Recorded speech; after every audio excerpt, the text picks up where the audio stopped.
is the 84th episode of CloudFocus Weekly for the last week of March 2012. This episode is titled Disk of Death. CloudFocus Weekly is sponsored by Arkus, your cloud computing experts. I'm your host, Jason Atwood, and joining me on this lovely, warm, semi-spring afternoon is the co-host for 84 times in a row, Justin Elstein. Justin, how are you doing today? I'm all right. Thank you very much. You're not madly looking for your CloudFocus App Pick of the Week, are you? I am. During the podcast. Yeah. Wow. So sad. Our listening audience should be ashamed to have even heard that. We have some things to talk about, but not a ton. Not a lot of cloud news this week. I had to search high and low to find some stuff. We have a blog post, which we'll briefly cover, but it's actually pretty well formed, so maybe not a lot to talk about it. We kind of talked about what happened. We have a new article out about streaming media and what's the trend is happening.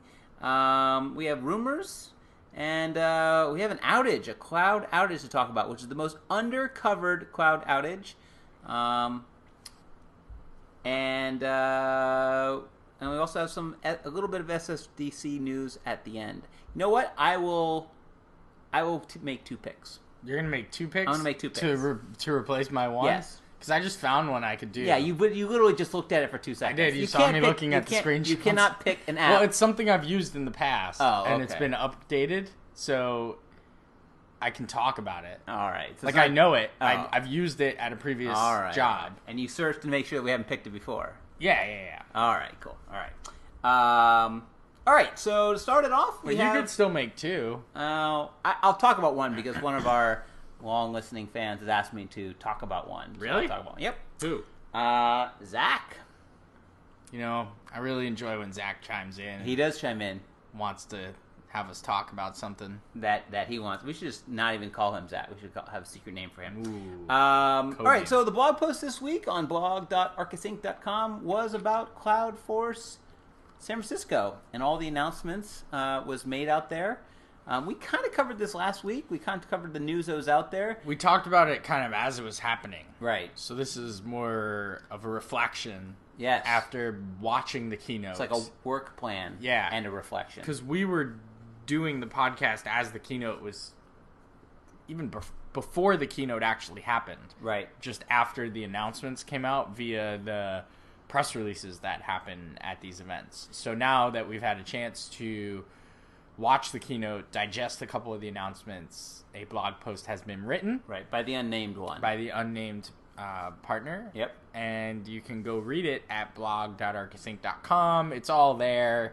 Talks about site.com, Ripple, social enterprises. I thought the surprising together. Thing was that the person who shall not be named thought that this presentation of this, basically the same content, for a long time, was sort of the best presented in terms of brought together and made the most sense the way it was presented this time, which I thought was interesting. Well, that makes perfect sense to me because Salesforce is defining something. So they've defined cloud computing, and it's been defined, and you could still probably talk about what is and what isn't, but they've sort of put their stamp and defined that category. And now they're defining something else. They've just made this thing up, the social enterprise. It exists because Salesforce says it exists. And the first time you hear it, it's like, okay. The who, what now? Yeah, the what? The social... Okay. Like, there's Twitter, and there's my enterprise. Cool. There's Chatter. But now it's been a while, so it's had a chance to sunk in. You've used some of the tools. You've seen some of them come to light in your Salesforce org or outside. You've seen some of it come together, and now there's other products that have been acquired where there were gaps in the story, they can be filled a little bit now, and it's been refined. It's just a story that's been told in a little longer, so like saying, not for a long time, so but like it's like the Bible. So you're saying like in Mark the beginning, Benioff is like Moses? All right, no. I think it's just something that's been refined over time, and you're gonna just keep hearing it, and you're gonna keep hearing the social enterprise story for the next bunch of years, and it's gonna keep getting better every time it gets revised because it's being defined as it's being told. So it's gonna get better. Cool. Hopefully. Yeah. Well. Yeah. I mean, I don't want to keep hearing the same thing over and over if it's the same exact thing. It actually made me think about Dreamforce 12, DF12, which is in September. I got my first. I won't say spam because that would be implying that I didn't want it. But I got my first email that I'm signed up in so many orgs that when Salesforce decides to send out some sort of hey email, I get 17 of them. Oh, the maintenance notifications. Ton of them. Your sandbox is going away. Oh yeah. But this one was actually the first one I said, hey, Dreamforce, put it in your date book. Dreamforce 12 is coming. I was like, okay, well it's March and we're talking about September. I mean, we, Arkus, the company, we're already planning our Dreamforce stuff and making good headway into that. But yes, so it's already on there. I would hope by the time we get there that I want to hear more about the social enterprise, but I kind of want to hear. I'm almost afraid it's going to be very, very rehashed, and I'm going to be sitting there going, God, this is now the third time in a row. Here's what I don't want. Okay. I don't want to see anything about Burberry. I'm done with Burberry's story. But you see, you don't understand. They took it and they flipped it. I know what they did. They flipped it. I don't need to see it anymore. Every time I see it, it makes me think, is this thing real? Or is this thing vaporware demo thing? No, it was Does it vaporware, exist? And they took it and they flipped it. Well, now it's real.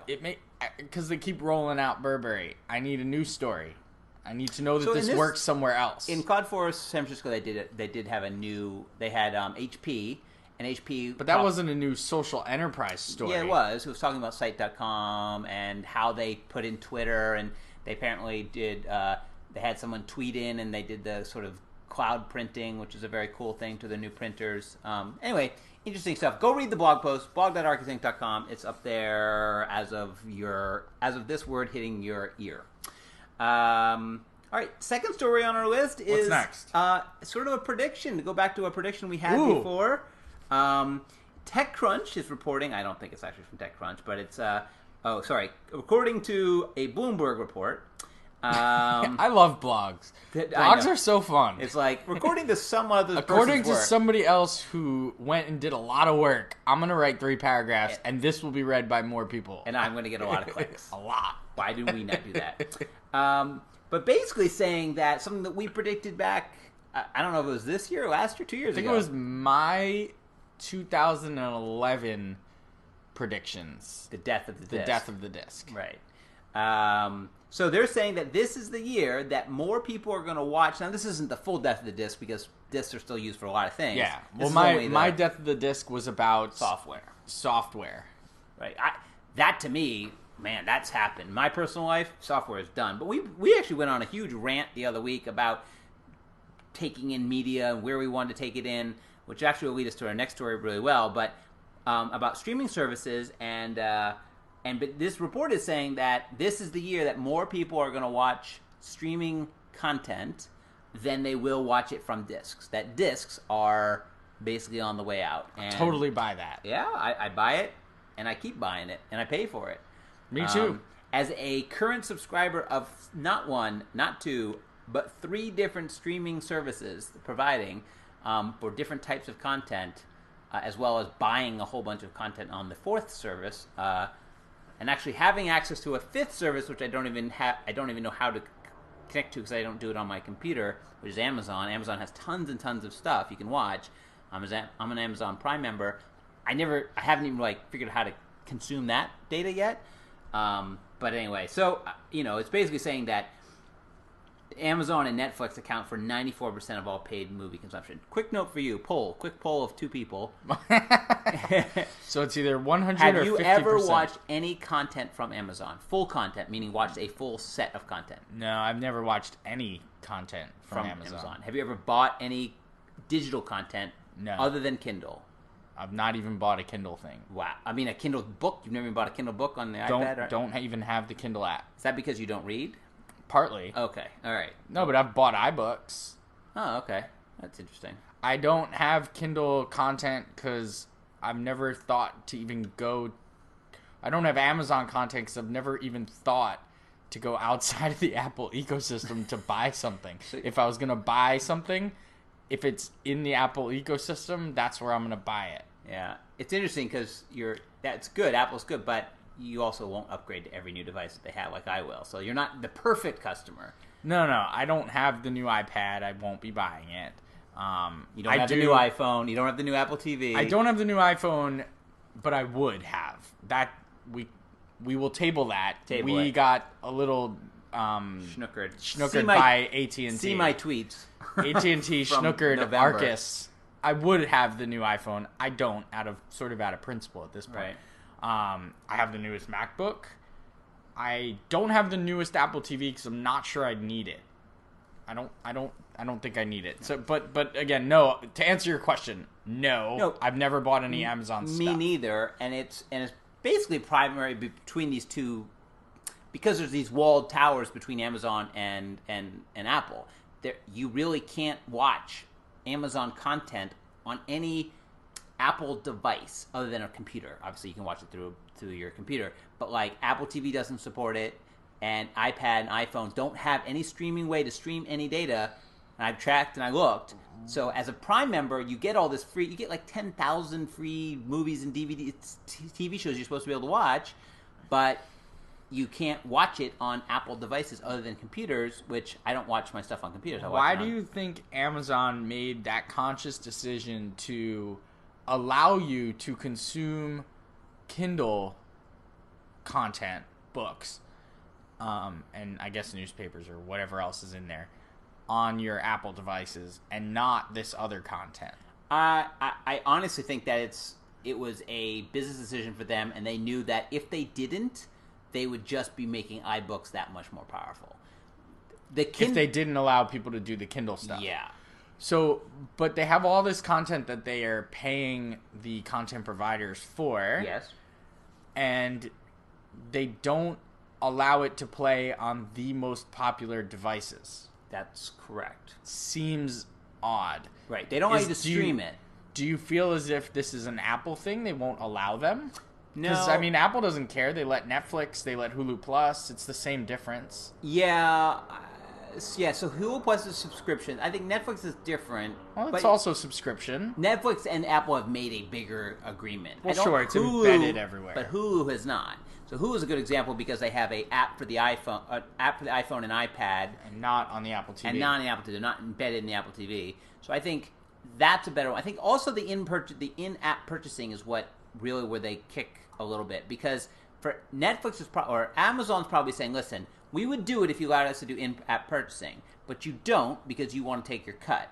So Apple will say, yeah, you could do it, but if you allow in-app purchasing, we have to take a cut. They have to use their iTunes password to purchase. Right, not their Amazon. My guess is that the amount of people who would want to stream content onto their devices who are getting the free content, like the Netflix Prime or the Amazon Prime members, I think that's such a small universe that there's not enough play for it, as opposed to Kindle, which is a much bigger universe. Sure. So, because it's not a subscription, Amazon Prime is a subscription, $75 a year. I will tell you, I've seen people go out and buy Fires just because for that reason, and then be upset because they weren't the Prime person on Amazon Prime. You can have 5 people be on your Amazon Prime account, and you have to be the Prime person to be able to stream all that free content. Amazon. They are in with Roku.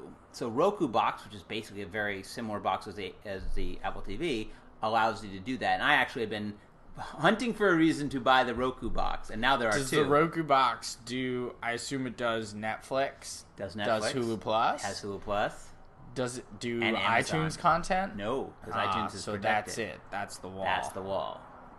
It's a very odd wall. I mean, I get it. I get the wall of shame. I get it. Yeah.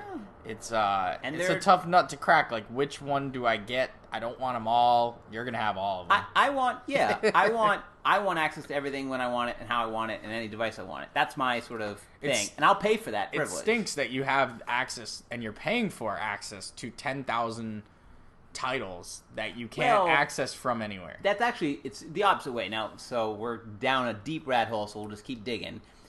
Amazon Prime was a way to get free shipping free 2-day shipping on anything that they have under their Prime. And I will tell you, as an Amazon Prime person for many, many years now, it is absolutely 100% well worth every single penny because they, for both sides, because I get free shipping, 2-day shipping on tons of stuff. I almost only buy Amazon Prime stuff.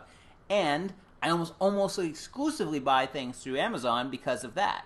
And so not only can I go through something like One Cause and raise 2% of any purchase I can then put on to, goes to my school, but then I get 2-day shipping for free, and, it's one click. I can even subscribe. I mean, there's amazing stuff. Amazon's done a great job. They started to throw this content stuff into the Prime membership later, and it's sort of become this new, another add-on. I haven't really got interested until I was like, TV shows and movies, streaming. Then I was like, oh, stream to my iPad. Oh, I can't. What's the delta of their library from Netflix? I don't know. You could use one of my App Picks of the week to go figure that out. Oh, really? Not this week. All but right. Fanhaven. Fanhattan? I could do that. Yep. Anyway, so let's go to the next one. Well, I'm going to skip over in the agenda because it's talking about iTunes. So last week, we had basically this... We should skip this whole thing that you have here. Okay. I don't want to talk about that. I'm skipping to this next one. All right. Which is last week after our podcast. When this whole podcast, and I remember saying specifically, because it rang true in my ears that night, if I had my druthers, if money was an issue, my preferred way of watching TV shows, and movies is through the Apple TV. Because I get on demand, I can buy it, there's no commercials, I can watch them all in a row. We had a discussion about the CD thing, right? Well, right. DVD, let's move on. I went back home, and I went, it's time to watch TV. It was a movie. We were renting a movie.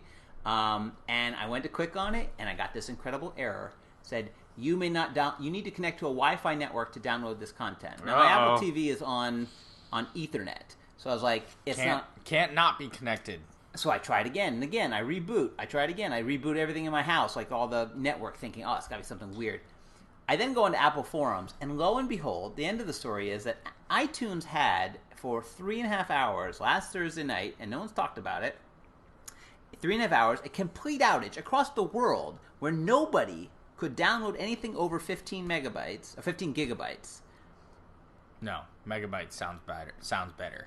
Megabytes, sorry, yeah, 15 megabytes, 15 gigabytes would be enough. That'd be okay. Yeah, 15 megabytes. Basically, it was putting that cap on the entire system that's usually meant for cellular. Right, that's like when you're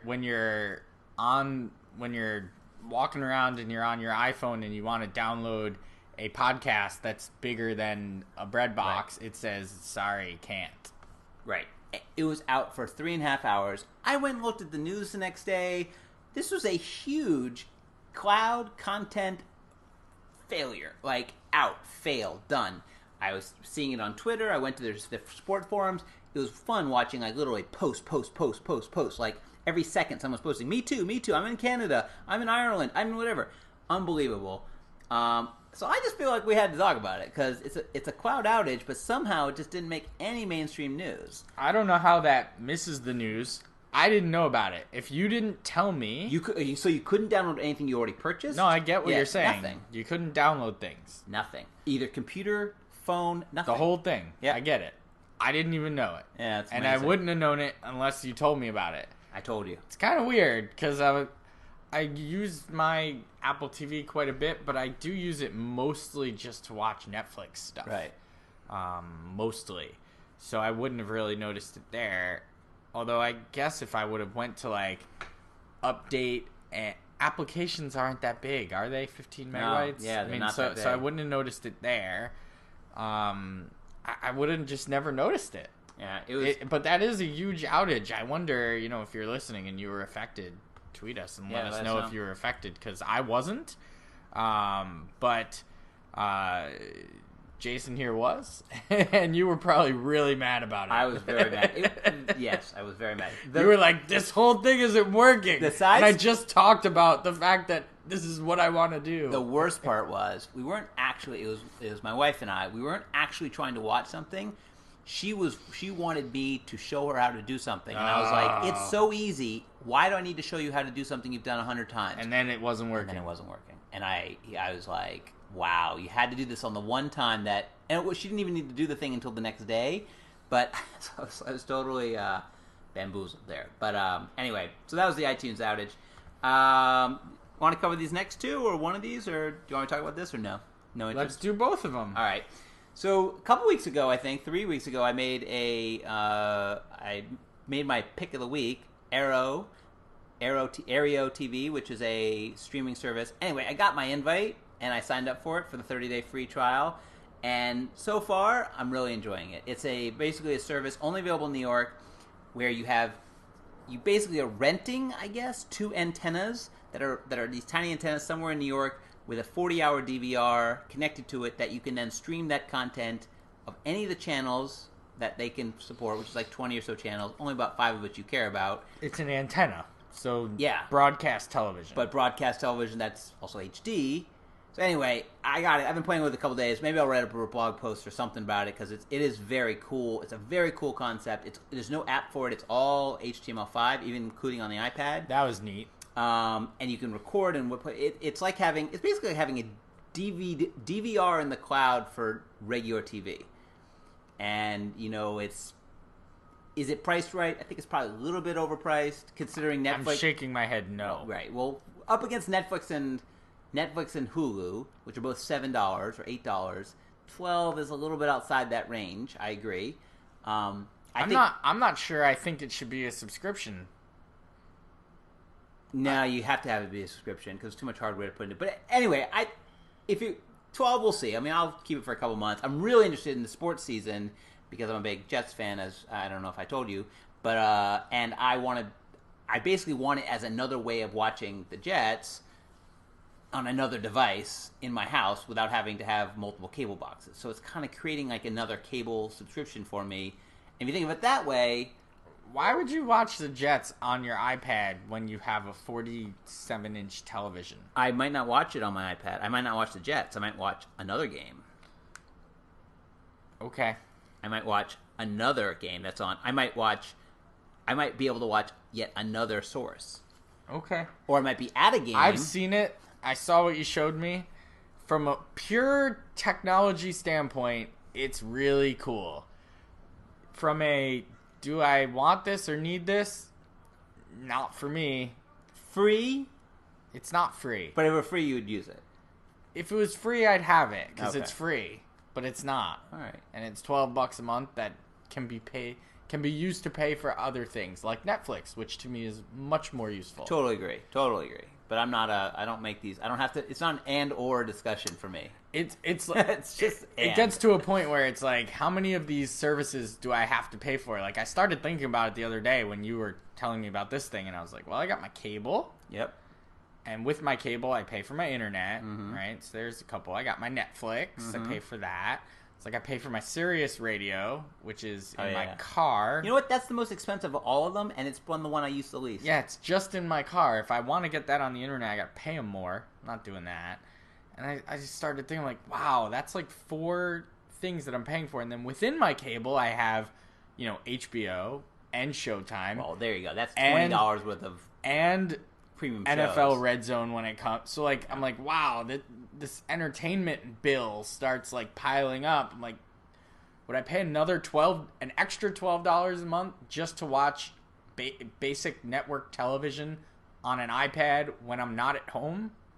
Or even when you are at home. But I have this huge TV in front of me. I understand, but when you're in an environment where you need to have multiple TVs, No. instead of having multiple TVs, or this was the experiment I was doing the other day. Let's not go deep dive into this, but to add another in a multi-family house, when you have to add another cable box, Yeah. right? That into your house, you have to pay an extra $10 to $15 a month. That's right. $10 to $15 for a cable box. And then That if you want gets you hundreds and hundreds No. and hundreds of channels. No, and then if you want to do DVR on top of that, whatever, you end up being $20, $30 extra a month. Right. For cable. Yes, for cable. Lots of channels. That's true. How many do you want? Lots of channels. Yes. I watch about 8 channels of my 300 million channels. Mm, Oh, listen, if this thing had ESPN or it had yeah, Yes but it Network, doesn't. That's if the it had point. the Yes Network, you'd If it pay had- $50. It doesn't, but that's the point. It has basic broadcast network television. Doesn't have AMC, can't watch Mad Men. Nope, Doesn't have FX, can't watch Justified. that's true. Doesn't have MSG, can't watch the Knicks. So true. Doesn't have Yes Network, can't watch the Yanks. That's right. Can't watch Monday Night Football. Nope, but I can watch Sunday night. Okay. And it's all Sunday. Yeah. Yeah, I know. I agree. It's not full. It's not fully there. $12 ain't right. If it was $4, I might consider it. Yeah, there you go. So there's a price point there. It's too much. It's too much. It doesn't do enough. It's kind of the way I felt about having HBO and Showtime. I was like, I watch one show half the year that's an hour. I'm paying $150 a year for it. HBO had a really good... I know we're in a deep rabbit hole now. Man, HBO had a really good HBO original movie. It was really good. Come back next week for On TV Weekly. We'll review television shows. Yeah. All right, so let's move on to some last bit of our news. Yes. Before our CloudFocus App Pick of the Week. Yes. Is... Go ahead. Oh, I was going to let you do it. Okay. So for all of us Salesforce consultants out there, for those of you who've taken the certification tests to, to become, I think it was 201C, which was, the consultant. So there, right. All these certification programs, there's Admin 201, Admin 301, Developer 401, Developer 501, and then they had the consultant one. Right. Well, they've broken out the consultant certification to 2 certifications. So the big news here is that if you took the 201C test and passed it, that's great. You're a certified consultant until the end of March. Until Friday. Which is basically the end of this week. Yes. Which is Friday. Which is my case. At which time, you will have to take 2 tests. 2 tests. Service Cloud Consultant. Right. And Sales Cloud Consultant. Ripple Consultant. Not yet. Soon there'll be Collaboration Cloud Consultant. But Social Cloud. Social Enterprise Consultant. But, so they've taken these 2 tests and broken them out. I think if you are a current certified consultant, they give you a little price break on taking the new tests. Recently only. I'll tell you my story. So I'm not ashamed. I'll say resorted. I did.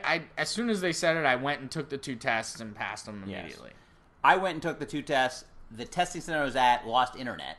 Not a good thing. when I walked in the door, there were people all mad. This was like back in last year, and I was like, "Oh, great!" And I said, "Well, I'll wait around here for half an hour." And I waited around for half an hour, and they said, "Well, we'll give you certificates to come back." So I'm like, "Great!" So I basically I have the I paid for it, so I can go back and take it whenever I want. I have kind of been thinking, I gotta go do that, and of course I got the email the other day and it said Friday, and I'm like, well, now I can't really take it Friday because I got other stuff to do on Friday. But so as of Friday, I'm gonna lose my 201C, also have my other certs, but I will then have to go retake, which I guess I have to do anyway. I'll have to take these 2 tests to then become certified in Sales Consultant and Service Consultant. Sales Cloud and Service Cloud. Yeah, they don't make you. So the odd part about these certifications is that they're one and done. Like you don't recert on admin certification and the developer certifications, you have to, every time there's a new release, you have to retake a tiny slimmed down version of the exam. 10 questions. To 15 questions, and there's overlap oftentimes between the 2 tests and the questions that are on the 2 tests. But once a year, you gotta pay $100, right, to keep your certification. I bet you'll do it this too. It hasn't happened yet. Well, because they haven't got everybody onto them yet. 201C, I've been 201C for years, or since it came out, like 2-3 years ago, and haven't had to recert myself for that until this. Right. So, but in in got the last, you to pay the extra money. Well, yeah, but at Spring 12 when that came out, and I had to take the test for admin, and I had to take the test for developer. There was no test for consultant, service or sales. Right. Maybe they figure it's just if you have it, you have it, and you're. I don't know if there's a prerequisite to having 201. I think you have to just have the admin one. You have to have I kind of feel like you should have to have 201, 301. And 401 so if before you get anybody who is not a Salesforce certified administrator. If there's anyone who's still listening after all that geekery, total praise praise you. And if you are listening to this still and you are in the situation where you need to recertify, go into Web Assessor and do it now, because you got to recert. You got to do it. You got to recert, and then you have to take these two if you have a consultant. So at the end of the day, you end up with a bucket load of certifications. Yeah, bucket load, and they're lengthy exams. They were 60 questions. Yeah, I think they're all 60. Yeah, and you got like 105 minutes to take them. Sounds good. Yeah. All right, well, let's get to our, speaking of taking exams, let's get to our CloudFocus App Pick of the Week. I'm just kind of pulling this one out at the last minute here. Out of your cloud? Yeah, I mean, I sort of feel bad picking it because it's a little new. And so, back when I worked at a nonprofit, we had a product called Click and Pledge that did a integration for payment processing. So you could take payments online and it would stuff them into Salesforce. Nice. I will say it didn't do a great job of doing it because it would just sort of make that your pick. It would dupe contacts, and it would just insert donations or opportunities as they are renamed. But Click and Pledge relaunched with a new version here called Click and Pledge Event Management, which offers the full functionality of like managing an event with their payment processing solution. So I can vouch for the fact that it works as a payment processor. I've used it before as a payment processor. It takes payments. Right. I can vouch for the fact that it can stuff data from the web form into Salesforce. It looks like they've rebuilt their platform to actually utilize Sites technology, because I'm looking at the screenshots of the product, and it has like Salesforce records that represent things that would be visible on a website, and then they have the ability to accept payments and then sort of build these cool looking dashboards around the different events, like people who've come, the revenue, the attendees, etc. So it's free. If you're a nonprofit out there, or you're consulting for a nonprofit and you're looking for a product that can do event management and payment processing, you may want to investigate this free product called Click and Pledge, because install it, it's free, try it out, see if it works for your business process. Don't know how customizable it is, but again, it's free, and they have a support line, and you can contact them. It's pretty cool. Click and Pledge by Click and Pledge. Click and Pledge by Click and Pledge. There's the same company as. Well, it's Click and Pledge Event Management by Click and Pledge, as opposed to just Click and Pledge payment processing and Click and Pledge reporting. This is the event manager piece. Nice. All right. Always looking for event management stuff for nonprofits. It's very big. It is a big thing. It's something they ask for a lot. If Salesforce could just, if the foundation could just build the definitive but that's what the event management product. But that's sort of killing off the App Exchange product. So, all right, well, that's a good one. I'm going to pick, my pick this week is it's an iOS pick. I saw this, I was reading, I'll use one of my other picks of the week, which was Zeit, which is a online, I guess an iPad not social media, but a reader. If you check my Twitter, it's like Flipboard. It's like Flipboard, but it doesn't. But it's Zeit. But it doesn't have to go into any of your social stuff. It just picks categories and builds newspapers for you. It's really nice. I love it. You'll see me tweet stuff from it all the time. I basically tweet in the morning when I'm reading my daily newspaper, which is Zeit. And I found this one on one of these articles, and I was interested. I downloaded it, installed it. It is called Contacts Duster. It actually Contacts Duster Pro. I'm sure there's a free version. This one's a pay version. But as someone who actually developed an app that used to read through and deal with your contacts, I'm always kind of interested in. I remember that app. Yes, it was out there for about 2 years before everybody in the world did the same app for free. And I was like, okay, well, I can't charge even 99 cents for something that there's 10 versions that are free. I bought it. Yes, you did.